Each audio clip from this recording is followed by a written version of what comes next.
क्या बनना चाहते हो? हमारी रुचि तो सबसे ज़्यादा कंप्यूटर इंजीनियरिंग में है, वही बनना है। बन जाएगा चचा, तू कंप्यूटर साइंस इंजीनियर बन जाएगा। पढ़ाई को फील कर, मैथ्स की माया को समझ, तू तो कंप्यूटर साइंस इंजीनियर बन ही जाएगा। जैसे क्रिकेट में बल्लेबाजों के डंडे उखाड़ने पड़ते हैं, वैसे ही मैथमेटिक्स में सवालों के डंडे उखाड़ने पड़ते हैं। सवाल नहीं किए तो मैथ्स अधूरा है। रिलेशंस के लेक्चर नंबर 4 में आज हम सवालों के डंडे उखाड़ेंगे। सवालों के बिना जिंदगी है डार्क। मेरे क्वेश्चन मार्क, सवालों के बिना जिंदगी है डार्क। तो चलिए सवालों के डंडे उखाड़ने की कोशिश करते हैं, मैथमेटिक्स के रिलेशंस के सवाल करते हैं। तो कैसे हैं आप लोग? आई होप आप सब लोग अच्छे होंगे और मैं भी हूं एकदम भन्नाट। आज के लेक्चर को शुरू करते हैं। मैं आप लोगों को बता चुका हूं कि एम 2022 बैच अप्रैल 14 से शुरू होने वाला। दोस्तों अप्रैल 14 से शुरू होने वाला है। ये बैच है 12th क्लास के स्टूडेंट्स के लिए और ड्रॉपर्स के लिए, है ना, ड्रॉपर्स के लिए जो 2022 में जेई देने की प्लानिंग कर रहे हैं। भन्नाट बैच है एकदम। इसमें मैं मैथ्स पढ़ाऊंगा, अमित सर केमिस्ट्री, विलास सर फिजिक्स पढ़ाएंगे आपको। अनअकैडमी ऐप पे ये बैच होगा, ठीक है। अनअकैडमी ऐप पे आइकॉनिक और प्लस कोर्सेज, शानदार कोर्सेज होते हैं। प्लस कोर्सेज के बेनिफिट्स हैं, आइकॉनिक कोर्स के ये सारे बेनिफिट हैं। भाई देखिए, expert guidance, test analysis, personal guidance अगर मिलती है, स्टडी प्लानर प्रॉपर रहता है, प्रॉपर स्टडी मटेरियल मिलता है ना, टेस्ट आपके होंगे, लाइव क्लासेस होंगी, अनलिमिटेड एक्सेस, स्ट्रक्चर्ड कोर्स होगा, तो ये ऑब्वियस सी बात है कि रैंक निकालने में हेल्प मिलती है अपने को, ठीक है। प्लस कोर्सेज की परचेजिंग डिटेल्स यहाँ पे लिखी हुई हैं, ठीक है। मेरा कोड ये है, Aman maths. If you want to purchase iconic courses की डिटेल्स यहाँ पे लिखी हुई है। फिर से बता दूँ, मेरा कोड ये है, ठीक है जी हाँ। तो सवाल शुरू करते हैं। पहला क्वेश्चन स्क्रीन पे आपके सामने है। सवाल में कहा गया है अ रिलेशन आर, है ना, आर एक रिलेशन है, ठीक है ना, on a set of real numbers, है ना, on a set of real numbers, ठीक है। रिलेशन जो आर है ये एक रियल नंबर्स के सेट पे डिफाइन की गई है। मतलब relation R is defined from real to real, है ना, real numbers to real numbers, ठीक है। तो यहाँ पे जो ए और बी है दोस्तों, ये रियल नंबर्स हैं, ठीक है ना। मतलब कहने का मतलब ये हुआ कि ये जो ए और बी हैं, ठीक है ना, ए और बी जो हैं ये अपने रियल नंबर्स हैं, ठीक है।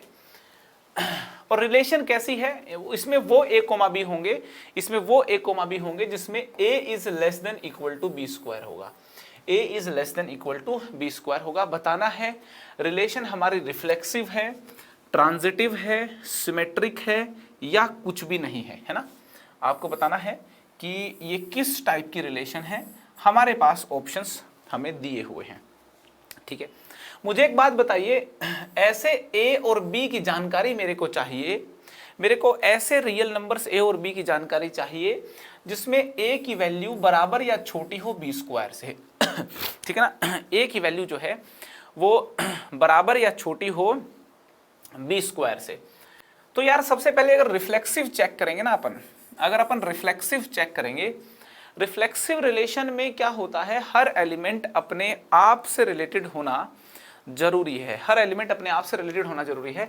एक मिनट के लिए मेरे माइंड में 2 गया, क्या 2 से रिलेटेड है क्या? रियल नंबर्स में अगर हर रियल नंबर अपने आप से रिलेटेड होगा तो ये रिलेशन रिफ्लेक्सिव होगी, ठीक है ना। तो मैंने 2 को पकड़ लिया। क्या 2 से रिलेटेड होगा क्या?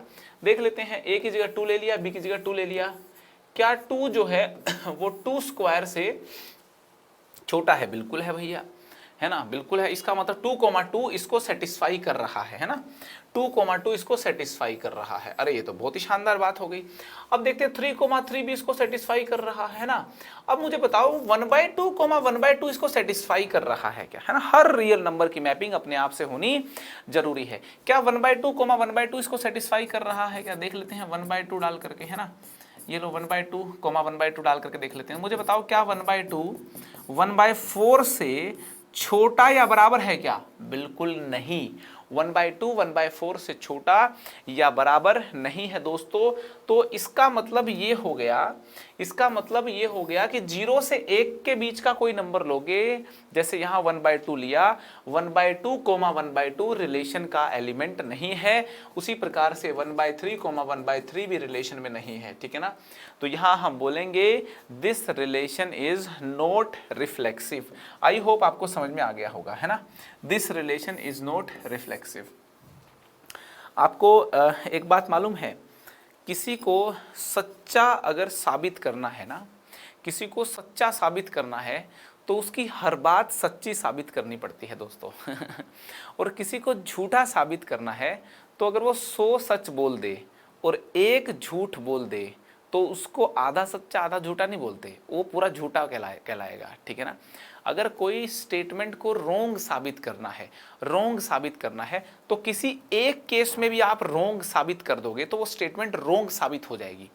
मगर एक केस में आप सच साबित कर दोगे तो इसका ये मतलब नहीं है कि वो स्टेटमेंट सही हो गई। सही साबित करने के लिए हर केस में सही साबित करना होता है, और रोंग साबित करने के लिए मात्र एक केस, एक गलती पकड़ी जाए तो गलत साबित हो जाता है, ठीक है जी। तो रिफ्लेक्सिव यहाँ पे रिलेशन नहीं होगी, क्योंकि मैंने ऐसे केस पकड़ लिए जो इसको सेटिस्फाई नहीं कर रहे, है ना। ये जो रिलेशन है ये रियल नंबर्स के सेट पे डिफाइन की गई है। 1/2 एलिमेंट जो है वो 1/2 से रिलेटेड नहीं है। 1/3 कोमा 1/3 भी इसको सेटिस्फाई नहीं करता है, मतलब 1/3 कोमा 1/3 भी रिलेशन में नहीं है। तो इसका मतलब ये रिलेशन में हर रियल नंबर में हर एलिमेंट अपने आप से रिलेटेड नहीं है। तो इसलिए ये जो रिलेशन है, ये जो रिलेशन है, ये रिलेशन क्या हो गई, ये रिलेशन हो गई हमारी रिफ्लेक्सिव, ठीक है। ये रिलेशन हमारी रिफ्लेक्सिव हो गई, ठीक है। अब बात करते हैं सिमेट्रिक की, 1 मिनट के लिए सिमेट्रिक की बात करते हैं। देखिए, सिमेट्रिक का कहना है कि अगर, है ना, a is less than equal to b² लिखा ना, ठीक है। सिमेट्रिक का कहना है अगर 1,2 इसको सेटिस्फाई कर रहा है तो 2,1 भी इसको सेटिस्फाई करना चाहिए, है ना। मुझे बताओ, क्या a की वैल्यू 1 और b की वैल्यू 2, है ना, यहाँ पे a, b के करस्पॉन्डिंग वैल्यूज लिख रहा हूँ मैं, क्या 1,2 इसको सेटिस्फाई कर रहा है क्या? भाई 1,2 जो है 2 का स्क्वायर 4 हो गया, बिल्कुल इसको सेटिस्फाई कर रहा है। दोस्तों यहाँ पे देखिए, 1,2 इस रिलेशन को सेटिस्फाई कर रहा है, मगर यहाँ क्लियरली देखा जा सकता है कि 2,1 इसको सेटिस्फाई नहीं कर रहा, है ना। a की वैल्यू 2 ले लोगे और b की वैल्यू 1 ले लोगे तो देखिए 2 लेस देन इक्वल टू 1 नहीं होता है, इसका मतलब 2,1 इसको सेटिस्फाई नहीं कर रहा है। तो ये जो रिलेशन है दोस्तों, सिमेट्रिक यहाँ पे नहीं है, क्योंकि सिमेट्रिक रिलेशन की डेफिनेशन होती है हर a, b के लिए b, a को रिलेशन में होना चाहिए। हर a, b के लिए b, a को रिलेशन में होना ही चाहिए, होना ही चाहिए। आई होप आपको बात समझ में आ गई होगी, ठीक है। तो यार ये रिलेशन सिमेट्रिक भी नहीं है ना। देखो मैंने एक केस ढूंढ दिया, अब आप सोचेंगे सर आपने 1,2 ही क्यों सोचा? अरे भाई मैंने 1,2 तो बस एक सिंपल नंबर था इसलिए सोच लिया, तुम कोई और भी सोच लो ना, 1,3 सोच लो। देखो 1,3 रिलेशन में है मगर 3,1 नहीं है, है ना। मैं कह रहा हूँ 2,4 ले लो, रिलेशन में है 4,2, बाई चांस इस केस में 4,2 है, 4,2 इस केस में है, ठीक है ना, है ना। आप ले लो 2,5 ले लो, है ना, 2,5 ले लो, वो रिलेशन में है। 5,2 ले लोगे, वो रिलेशन में 2,5 रिलेशन में है, 5,2 रिलेशन में नहीं है। तो ऐसे बहुत सारे एलिमेंट्स के करस्पॉन्डिंग आपको समझ में आ जाएगा कि रिलेशन सिमेट्रिक नहीं है ना। सिमेट्रिक रिलेशन की डेफिनेशन को याद कीजिए, हर a, b के करस्पॉन्डिंग b, a रिलेशन में होगा, रिलेशन सिमेट्रिक होगी मेरे दोस्तों, ठीक है।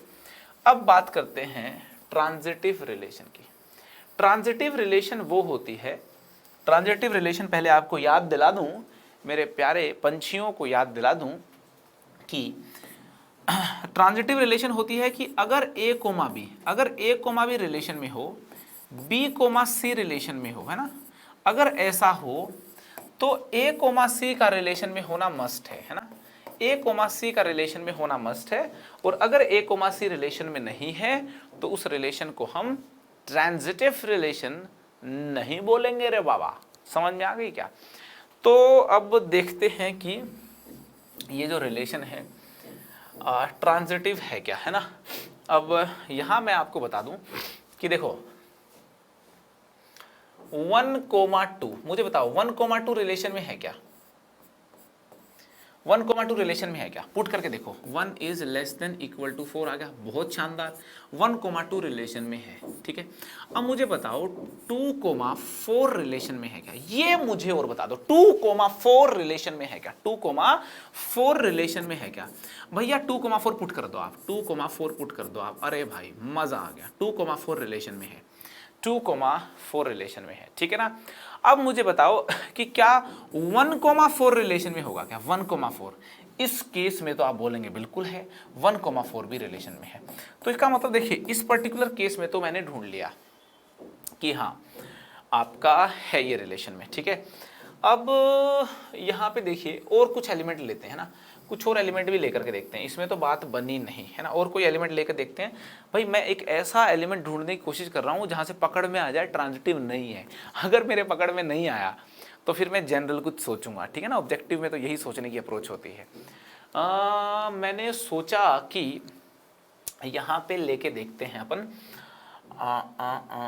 यहाँ पे किसको लेके देखते हैं, यहाँ लेके देखते हैं 0 को, यहाँ पे लेके देखते हैं अपन 1,1 को लेके देखा। 1,-1 रिलेशन में है क्या, बिल्कुल है।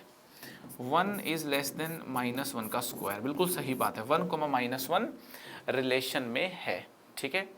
1,-1 रिलेशन में है, बहुत बढ़िया।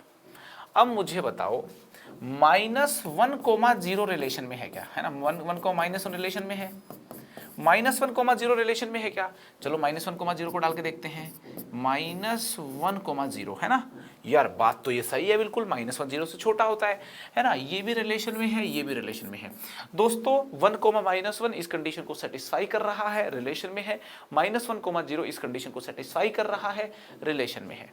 अब यहाँ पे अगर इसको ट्रांजिटिव होना है, अगर इसको ट्रांजिटिव होना है तो A, भी रिलेशन में है, B, C रिलेशन में है, तो A, C को रिलेशन में होना चाहिए, इसको होना चाहिए, है ना। A, C जो है 1,0 को रिलेशन में होना चाहिए, है ना, रिलेशन में होना चाहिए। है कि नहीं, है कि नहीं, होना तो चाहिए, है कि नहीं चेक करना पड़ेगा, है कि नहीं चेक करना पड़ेगा। 1,0 को इसमें डाल करके देख लो, 1,0 को इसमें डाल के देखा तो भैया सेटिस्फाई तो ना कर रहा। अगर ये सेटिस्फाई नहीं कर रहा है तो बोल देंगे 1,0 रिलेशन में नहीं है रे बाबा, नहीं है रे बाबा। अगर 1,0 रिलेशन में नहीं है रे बाबा तो ट्रांजिटिव रिलेशन नहीं है रे बाबा, ये रिलेशन ट्रांजिटिव ही नहीं है। ये कैसी रिलेशन है भाई, किसी के साथ नहीं बन रही इसकी तो सेटिंग। ये कैसी रिलेशन है भाई, ये रिलेशन जो है ना तो सिमेट्रिक है। This relation is neither reflexive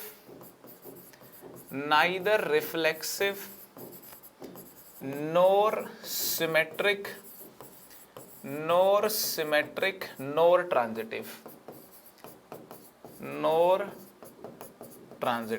चल हट, कुछ भी नहीं है ना, चल हट। तो नन ऑफ दीज इसका करेक्ट आंसर आ गया, चल हट भाई, कुछ भी नहीं है, ना ही रिफ्लेक्सिव, ना ही सिमेट्रिक, ना ही ट्रांजिटिव रिलेशन। आई होप आपको बात समझ में आ गई होगी, ठीक है ना। देखिए ऑब्जेक्टिव क्वेश्चंस में ये अप्रोच बड़ी खास होती है। रिजेक्शन की approach is a very important approach in objective questions, है ना। अप्रोच यहाँ पे नोट करने वाली बात है, approach to reject the options, approach to reject the options, approach to reject the options in objective exams is very helpful, ठीक है ना। हमेशा मैं कहता हूं झूठे को झूठा साबित करना है तो एक झूठ पकड़ लो, सच्चे को सच्चा साबित करना है तो हर सच उसका साबित करना पड़ेगा। समझ में आ गई, चलते हैं आगे भाई। नेक्स्ट क्वेश्चन स्क्रीन पे आपके सामने है, सवाल पढ़ेंगे, show that the relation R. सवाल पढ़ेंगे show that the relation R. यहां पे एक रिलेशन आर लिखी हुई है। रिलेशन आर सेट ए में डिफाइन की गई है। ए सेट आपके सामने है देवी और सज्जनों। ए सेट में डिफाइन की गई है रिलेशन आर। प्रूफ करना है रिलेशन आर इक्विवेलेंस रिलेशन है। रिलेशन आर प्रूफ करना है इक्विवेलेंस रिलेशन है। आइए शुरुआत करते हैं। Relation R is defined on set A. Set A आपके पास है। Relation R is defined on set A question में गिवन है। और रिलेशन आर क्या है आपके सामने है। रिलेशन आर में वो ए कोमा बी होंगे, रिलेशन आर में वो ए कोमा बी होंगे मेरे दोस्तों जो इस प्रॉपर्टी को फॉलो कर रहे होंगे कि mod A minus B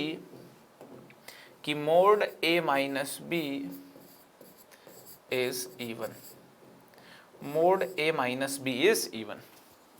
relation R में वो एलिमेंट्स होंगे, वो ए कोमा बी होंगे जो इस प्रॉपर्टी को फॉलो कर रहे होंगे। Mod A minus B is even. Correct है।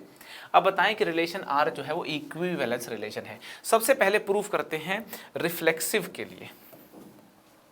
सबसे पहले प्रूफ करते हैं रिफ्लेक्सिव के लिए। फॉर रिफ्लेक्सिव रिलेशन है ना। कैसे इसको तमीज से कैसे प्रूव करेंगे। रिफ्लेक्सिव रिलेशन के लिए प्रूव करते हैं है ना। अब रिफ्लेक्सिव रिलेशन के लिए क्या होगा कि हर एलिमेंट ए अपने आप से रिलेटेड होना चाहिए। ए कोमा ए है ना। ए कोमा ए जो है हर ए जो सेट ए से बिलोंग करता है रिलेटेड होना चाहिए हर ए अपने आप से। तो मैंने कहा कि let A B the element of set A है ना। A B the element of set A है ना। ए किसका, सेट ए का एलिमेंट है। नोटिस करने वाली बात है कि ए माइनस ए है ना, ए माइनस ए का mod is even number. A minus A का मोड क्या होगा भाई, इवन नंबर होगा, क्योंकि ए माइनस ए का मोड 0 होता है, वो तो इवन नंबर होता ही है। ए माइनस ए का मोड अगर इवन नंबर है तो इसका ये मतलब हुआ ए कोमा ए है ना। Hence A comma A belongs to relation R है ना। A comma A relation R में होगा और ऐसा हर ए के लिए होगा for every A belongs to set A. For every A belongs to set A. तो इस बात से अपन वादा कर सकते हैं, hence R is reflexive relation. Hence R is reflexive. R जो है वो एक रिफ्लेक्सिव रिलेशन है। ये बात तो साबित मैंने कर दी, ठीक है। अब दूसरी बात साबित करते हैं, सिमेट्रिक वाली बात को साबित करते हैं। सिमेट्रिक रिलेशन वाली बात को साबित करते हैं ना। सिमेट्रिक रिलेशन के लिए चेक करते हैं भाई। सिमेट्रिक रिलेशन के लिए एक सीधी सी बात है, ठीक है ना। मुझे एक बात बताओ, मैं एक स्टेटमेंट बोल रहा हूं है ना कि ए और बी जो है ना, लेट ए और बी जो है वो सेट ए के एलिमेंट, कैपिटल ए के एलिमेंट है। ए और बी कैपिटल ए सेट के एलिमेंट है। मुझे बताओ क्या ये स्टेटमेंट सही है क्या कि if mod A minus B is even, अगर मान लो mod A minus B even है, then mod B minus A must be even. तो मोड बी माइनस ए को भी इवन होना चाहिए। अगर mod A minus B even है तो मोड बी माइनस ए को भी इवन होना चाहिए। बात एकदम सच्ची है। If mod A minus B is even then mod B minus A 100% even होगा। यहां से अपन ये बोल सकते हैं हेंस ये बात बोली जा सकती है, if A comma B belongs to the relation then B comma A must belong to the relation for every A comma B in set A. अगर ए कोमा बी रिलेशन में है, ए माइनस बी का mod even है, तो B minus A का mode भी even होगा। Hence बोल सकते हैं, hence relation R, hence relation R is symmetric. Hence relation R जो है वो क्या है, सिमेट्रिक है, ठीक है ना। रिफ्लेक्सिव प्रूफ कर दिया।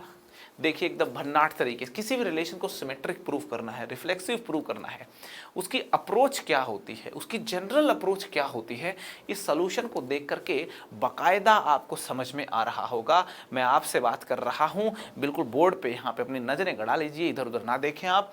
यहाँ पे सिमेट्रिक रिलेशन मैंने प्रूफ कर दिया है। अब बात करते हैं ट्रांजिटिव रिलेशन प्रूफ करने की। नंबर थ्री ट्रांजिटिव रिलेशन देखते हैं हम, ट्रांजिटिव रिलेशन देखते हैं, ठीक है ना। ट्रांजिटिव रिलेशन प्रूव करेंगे, ठीक है भाई। मैं ये बोलता हूं कि मान लो 3 एलिमेंट ले लेते हैं अपन, A comma B comma C, set A में से, है ना। 3 एलिमेंट ले लेते हैं अपन सेट ए में से, ठीक है ना। मुझे एक बात बताओ कि if A minus B and B minus C are even numbers,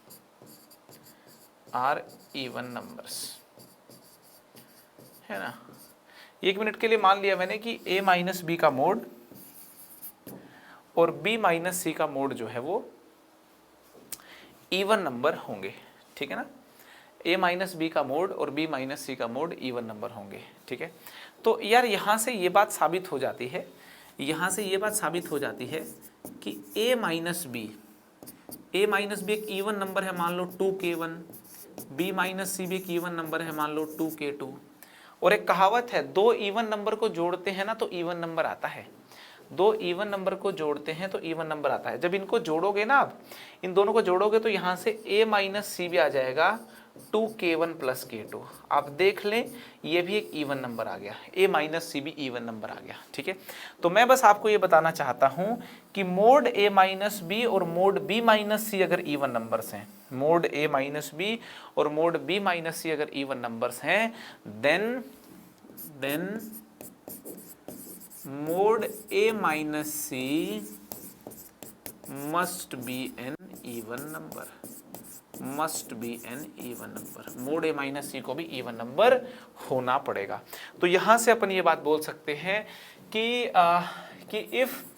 if a comma b is in the relation and b comma c is in the relation, then 100% we can say a comma c must be in the relation, hence relation R is transitive, hence relation R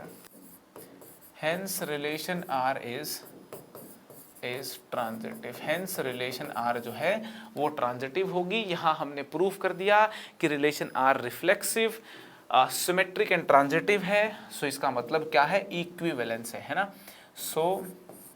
so we can say that relation R is an equivalence relation। ये बात हमने proof कर दी है दोस्तों, है ना, कि ये एक इक्विवेलेंस रिलेशन है। आपको याद दिला दूं वो रिलेशंस इक्विवेलेंस रिलेशंस होती हैं, जो रिफ्लेक्सिव भी हो, सिमेट्रिक भी हो, ट्रांजिटिव भी हो। ऐसे रिलेशन जो रिफ्लेक्सिव भी हो, ऐसे रिलेशन जो सिमेट्रिक भी हो, ऐसे रिलेशन जो ट्रांजिटिव भी हो, तीनों प्रॉपर्टीज को सेटिस्फाई कर रही हो तो ही एक रिलेशन को हम लोग इक्विवेलेंस रिलेशन बोलते हैं। एक रिलेशन को क्या बोलते हैं, इक्विवेलेंस रिलेशन बोलते हैं। तो इस क्वेश्चन के माध्यम से आपको रिफ्लेक्सिव, सिमेट्रिक, ट्रांजिटिव चेक करना आ गया है, यूं कहूं कि इक्विवेलेंस रिलेशन चेक करना आ गया है मेरे दोस्तों, ठीक है। मूव करते हैं नेक्स्ट क्वेश्चन पे। बहुत सारे लोग पूछ रहे हैं कि एक ऐसा सॉन्ग निकालिए जिससे फॉर्मूले याद हो जाएं मतलब मैथ्स को सिंपलीफाई करने की हद हो जाएगी ये तो, है ना। एक ऐसा सॉन्ग निकालिए जिससे इंटीग्रेशन के फॉर्मूले याद हो जाएं, कैलकुलस के फॉर्मूले याद हो जाएं, है ना। मेरे पास कई लोगों के टेलीग्राम पे मैसेज आते रहते हैं, तो यार निकाल देंगे, है ना। उसके लिए तुम लोगों की टीम बनानी पड़ेगी, ठीक है ना। कितने स्टूडेंट्स ऐसे हैं जो एक्टिंग करना चाहते हैं, ज़रा मुझे कमेंट बॉक्स में कमेंट करके बताना कि आप लोग साथ दोगे कि नहीं दोगे उसमें है ना। मतलब पूरी कैलकुलस को, पूरे मैथमेटिक्स को, इंटीग्रेशन के फॉर्मूलों को एक गाने के माध्यम से बता देना तो मतलब एक बड़ी अचीवमेंट हो जाएगी। खैर ट्राई की जाएगी वो चीज़। अगर आप लोगों को ऐसा लगता है कि वो आप लोगों के लिए हेल्पफुल होगी तो मेरा तो काम है कि सिंप्लीफाइड फॉर्म में मैथमेटिक्स आप लोगों तक लाता रहूँ। तो चलिए, consider the relation R, consider the relation R defined in set A। Consider the relation R defined in set A। Set A क्या है, सेट A है सारी ट्राइंगल्स का सेट। दुनिया में जितनी भी ट्राइंगल्स हैं उन सारी ट्राइंगल्स का एक सेट बना दिया और उसको नाम दे दिया सेट A, ठीक है ना। यहाँ पे आपको बता दूं A is a set of all the triangles, A is a set of all the triangles, ठीक है ना। ससुरी सारे जो ट्राइंगल्स हैं उनका एक सेट बना दिया और उसको नाम दे दिया सेट A, ठीक है ना। हाँ, A is a set of, A is a set of all the triangles, of all the triangles. A जो है वो सारे ट्राइंगल्स का सेट है। दुनिया में जितने ट्राइंगल्स है ना, कैसी भी ट्राइंगल हो, छोटी, बड़ी, तिरछी, टेढ़ी, अरे क्या बना दिया, टेढ़ी मेढ़ी, जितनी ट्राइंगल्स हैं इस दुनिया में, है ना, चुन्नू ट्राइंगल, छोटू, बिल्कुल जितने ट्राइंगल्स हैं सारी ट्राइंगल्स को एक सेट में लिख दिया। A is a set of all the triangles in this दुनिया, ठीक है जी। चलिए आगे क्या कहा गया है, और एक रिलेशन बना दी। एक रिलेशन आर में, एक रिलेशन आर जो है ना वो दो ट्राइंगल्स के, उसके अंदर एलिमेंट्स क्या हैं, दो दो ट्राइंगल्स के जोड़े हैं, है ना। एक रिलेशन आर में वो एलिमेंट होगा T1, T2, है ना। एक रिलेशन आर में ये वाला ऑर्डर्ड पेयर होगा जो इस प्रॉपर्टी को सेटिस्फाई करे, T1 is similar to T2, है ना। ये बात समझनी जरूरी है, T1 is similar to T2, मतलब सिमिलर ट्राइंगल्स का जो ऑर्डर्ड पेयर है, ध्यान से सुनो मेरी बात को, जो सिमिलर ट्राइंगल का जो ऑर्डर्ड पेयर है वो रिलेशन आर में होगा। और पूछा गया है then relation R is reflexive है, सिमेट्रिक है, ट्रांजिटिव है या इक्विवेलेंस है। क्या है रिलेशन आर का, कैसा नेचर है ना, किस टाइप की रिलेशन होगी वो। तो मुझे एक बात बताओ, ध्यान से सुनो, कि लेट T1 एक ट्राइंगल है ना, बिलोंग्स टू सेट A, ठीक है जी। मुझे एक बात बताओ, एक ट्राइंगल अपने आप के सिमिलर होती है क्या? बिल्कुल होती है। एक ट्राइंगल खुद अपने आप के तो सिमिलर होती ही है, तो इसका मतलब T1 के तो सिमिलर होगी। और अगर ये दो सिमिलर ट्राइंगल्स हैं तो इसका मतलब T1, T1 हमारा रिलेशन में होगा, क्योंकि रिलेशन में वही ऑर्डर्ड पेयर है, वही T1, T2 का ऑर्डर्ड पेयर है जिसमें T1, T2 के क्या हो, सिमिलर हो।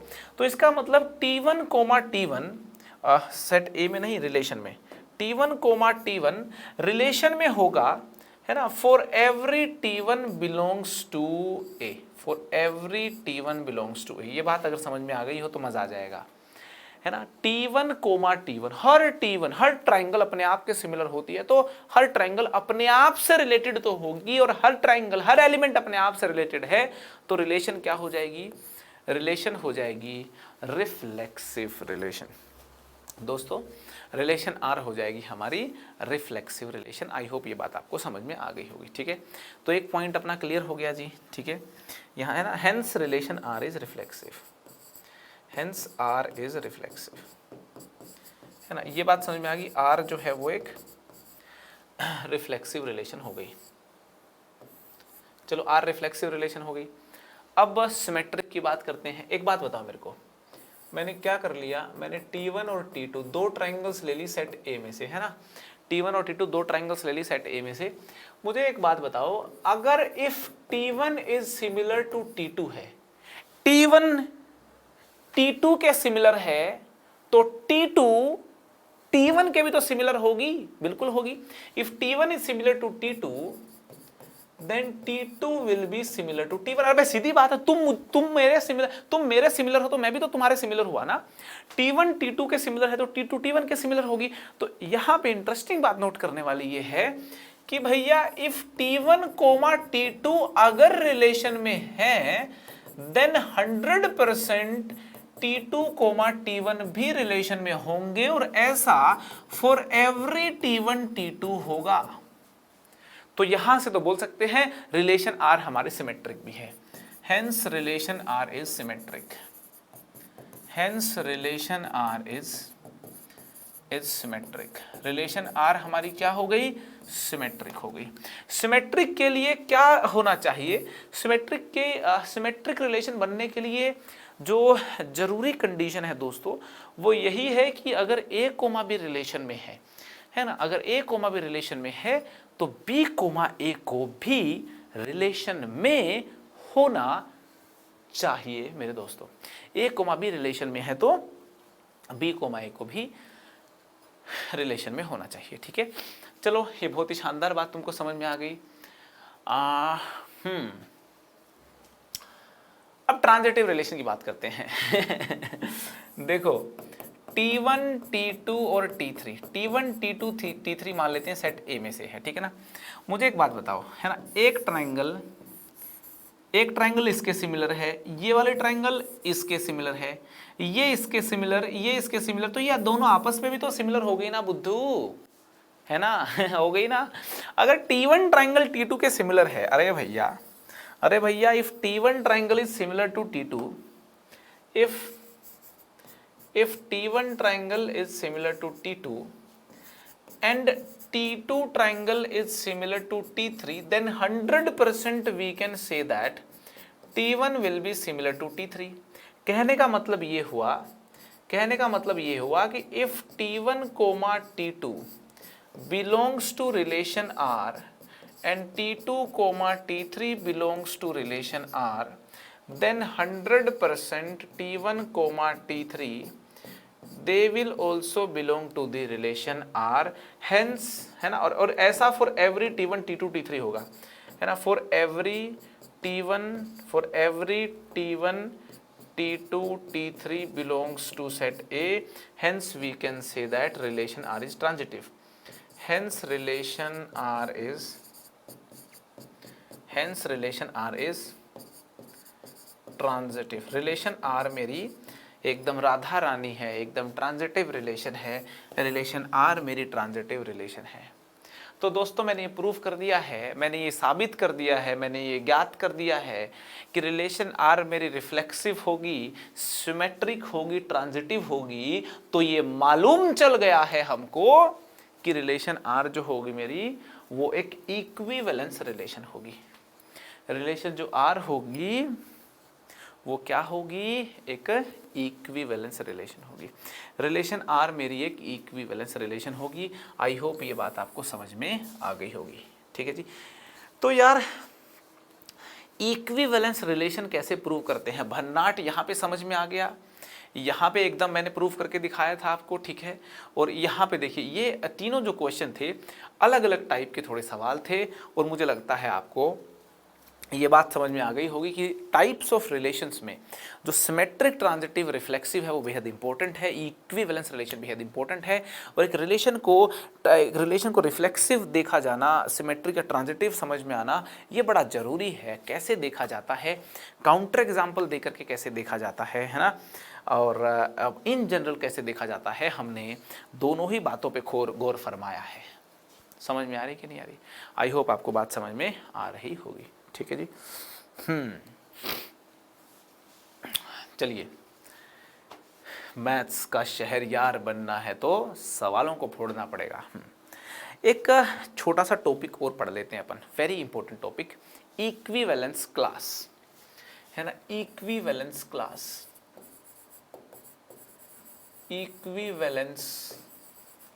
क्लास हमें समझना होगा कि इक्विवेलेंस क्लास क्या होता है।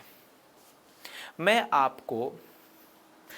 आपको सिखा रहा हूं, पहले एग्जाम्पल दे करके फिर डेफिनेशन लिख दूंगा। एक सेट ले लेते हैं, लेट ए एक सेट है ना। कंसिडर एक रिलेशन कंसिडर कर लो, एक रिलेशन आर कंसिडर कर लो, defined from set A to A, है ना। एक रिलेशन आर कंसिडर कर लो भैया, है ना। एक रिलेशन आर यहां पे कंसिडर कर लेते हैं, सेट ए से ए, है ना। रिलेशन आर, सेट ए से ए, रिलेशन आर में ले लेते हैं, ये एलिमेंट्स ले लेते हैं, ठीक है जी। रिलेशन आर यहां पे समझना,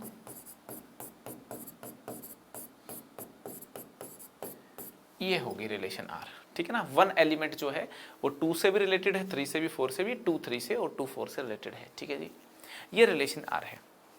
तो सबसे पहले बता दूं मैं, इक्विवेलेंस क्लास जो होती है वो किसी एलिमेंट की डिफाइन की जाती है।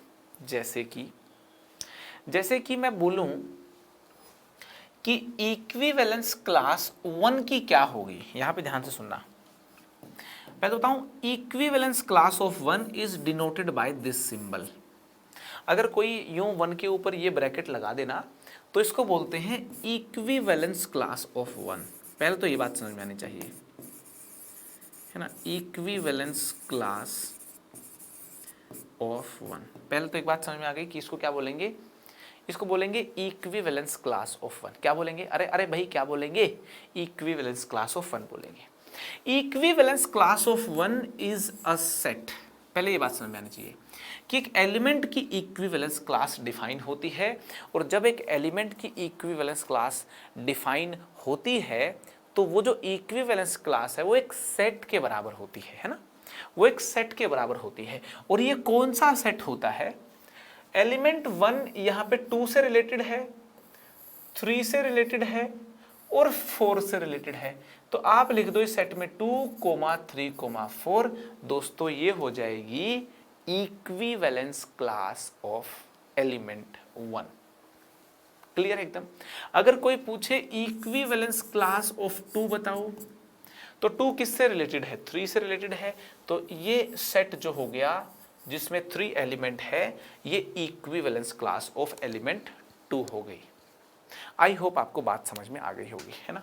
ये एकदम एग्जाम्पल मैंने दे दिया है, मुझे लगता है इससे आपको एकदम बात क्लियर हो गई होगी, ठीक है।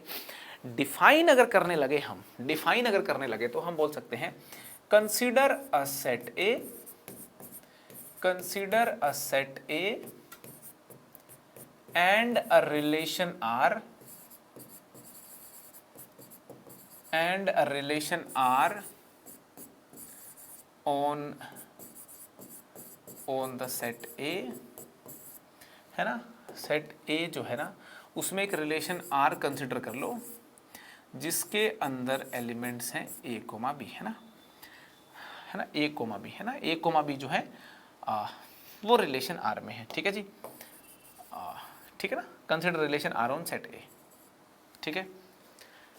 अब यहाँ पे अब रिलेशन आर हो गई हमारे सेट ए में, तो इक्विवेलेंस क्लास को समझते हैं। देखिए सबसे पहला पॉइंट है equivalence class is defined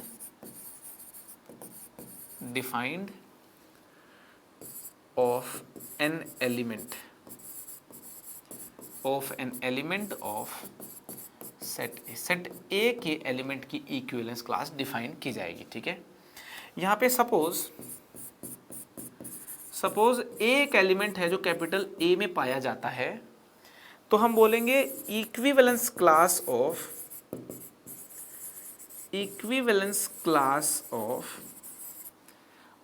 A is denoted by A के दोनों तरफ ये ब्रैकेट लगा दो, ऐसे करके इक्विवेलेंस क्लास को डिनोट करेंगे, है ना, इक्विवेलेंस क्लास को ऐसे डिनोट करेंगे, ठीक है। ये यहाँ पे समझ में आ गई बात। अब ए की equivalence class of A will be a set, एक सेट होगा, है ना, ए की इक्विवेलेंस क्लास एक सेट होगा। अब उस सेट में कौन से एलिमेंट्स होंगे ये बात समझ ली तो पूरी इक्विवेलेंस क्लास की कहानी समझ में आ जाएगी, ठीक है ना। इक्विवेलेंस क्लास ऑफ ए में ये एक सेट होगा, इस सेट में वो बी एलिमेंट होंगे such that A is related with B, ये बात समझ में आनी है। जैसे यहां पे इसमें वो B एलिमेंट्स हैं such that 1 is related with those elements। ये एग्जांपल के माध्यम से मैंने आपको समझा भी दिया था। तो आई होप दोस्तों आपको इक्विवेलेंस, अरे भाई मैं बोल रहा हूं इक्विवेलेंस क्लास का फंडा एकदम क्लियर होगा। इक्विवेलेंस क्लास के ऊपर क्वेश्चन बोर्ड में भी आ जाता है ना, ये जो टॉपिक है इक्विवेलेंस क्लास, इसके ऊपर बोर्ड में भी क्वेश्चन आ जाता है, और अब की बार जेई मेंस में भी इसके ऊपर क्वेश्चन आ गया है ना। ये तो मैं बता ही चुका हूं कि जेई एडवांस में तो रिलेशन चैप्टर नहीं है। क्लियर है जी। तो आई होप आप लोगों को मेरी बातें समझ में आ गई होंगी, है ना। शहर यार वापस आएगा, तो आज के लेक्चर में इतना ही। कितने लोग चाहते हैं कि शहरयार के अनकट सीन्स, मैं सोच रहा हूं कि शहरयार के जो डिलीटेड सीन्स है ना, शहरयार के जो डिलीटेड सीन्स हैं उसका एक छोटा सा क्लिप रिलीज करके, बड़े मस्त डिलीटेड सीन्स हैं कितने लोग चाहते हैं शहरयार के डिलीटेड सीन्स को पोस्ट कर दूं मैं? अगर आप चाहते हैं तो उसमें बड़ी मैथमेटिकल सी बात की गई है, कई सारी हायर मैथमेटिक्स की बात की गई है कई सारी। अगर आप चाहते हैं कि वो पोस्ट कर दूं तो मुझे कमेंट बॉक्स में कमेंट करके बता देना, है ना। ये तो खैर लेस इंपॉर्टेंट है, जो सबसे ज़्यादा इंपॉर्टेंट बात है, मोस्ट इंपॉर्टेंट जो बात है वो बता देना कि क्या रिलेशंस के सारे फंडे आपके क्लियर हैं क्या रिलेशंस आपको कंप्लीटली समझ में आ गया क्या? मुझे कमेंट करके बता दें। और ये भी कमेंट करके बता दें, are you ready for functions? Are you ready for the next chapter functions? क्या आप नेक्स्ट चैप्टर फंक्शंस के लिए तैयार हैं क्या? आप लोगों की डिमांड पे फंक्शन की जो लेक्चर सीरीज है उसमें मैंने सेल्फ प्रैक्टिस क्वेश्चंस भी इंक्लूड कर दिए हैं। सेल्फ प्रैक्टिस क्वेश्चंस, फंक्शन की जो लेक्चर सीरीज है दोस्तों उसमें मैंने सेल्फ प्रैक्टिस क्वेश्चंस इंक्लूड कर दिए हैं। So are you ready for the functions and for the practice questions? मुझे कमेंट करके जरूर बता दें आप, मुझे कमेंट करके बता दें आप। टेलीग्राम चैनल जरूर ज्वाइन कर लें आप। जेई प्लैनेट का टेलीग्राम चैनल अभी ज्वाइन कर लीजिए, डिस्क्रिप्शन में लिंक है। हमारी जितनी क्लासेज हैं उनकी नोटिफिकेशन इस चैनल पे मिलती हैं, ठीक है। लेक्चर के जो नोट्स हो गए वो इस चैनल पे मिलते हैं और बहुत सारी ढेरों चीज़ें इस चैनल पे आपको मिलेंगी, ठीक है। अनअकैडमी ऐप से डाउट पूछने का ये एक तरीका है जो आपको मालूम होना चाहिए, ठीक है। हाँ, आज टेस्ट देने का समय 12 से 3 का था, यूसेट टेस्ट देने का। मैंने कल वीडियो भी डाली थी इसके ऊपर, ठीक है। क्या बेनिफिट्स हैं वो यहाँ पे लिखे हुए हैं।